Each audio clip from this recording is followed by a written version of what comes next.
Welcome, welcome, welcome. The Perched Poetry Literary Aviary is about to give wings to Sonnet 46 by William Shakespeare. Let's get a bird's-eye view of this classic. This sonnet is a remarkable, almost clinical dramatization of the internal friction between our sensory perceptions and our emotional depth. Shakespeare is making the arguable claim that the self is not a unified whole, but a litigious courtroom, where the eye and the heart are literal litigants fighting over the property rights to a loved one's image.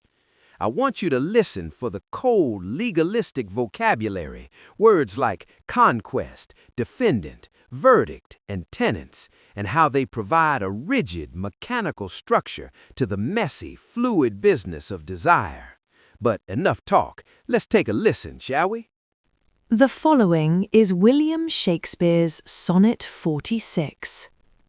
Mine eye and heart are at a mortal war, how to divide the conquest of thy sight. Mine eye, my heart, thy picture's sight would bar, my heart, mine eye, the freedom of that right.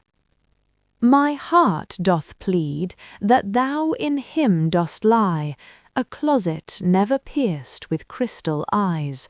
But the defendant doth that plea deny, and says in him thy fair appearance lies.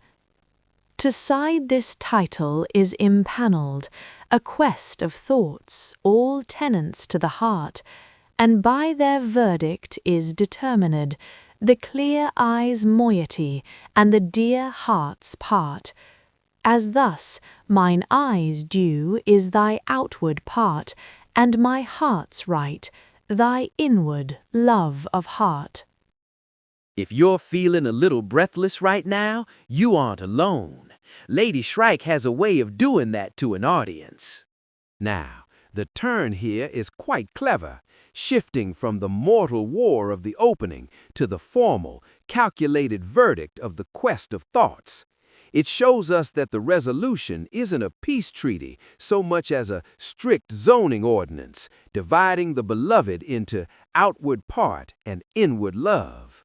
You should listen one more time to hear how the thoughts, despite being tenants to the heart, manage to strike a surprisingly fair, if somewhat clinical, bargain for the eyes. It matters because it reveals how we try to use logic and order to manage the overwhelming, often conflicting ways we experience beauty and affection. You really should go back and take at least one more listen to fully appreciate this classic. But either way, it's been a real pleasure pondering this legal drama of the soul with you. Thank y'all very much for joining us, and always remember, These words took wing because of an educator's little friends. Join the flock by helping us feed the birds, finding our books on Amazon, or using one of our classroom apps. All the links are in the description. Happy reading and keep soaring.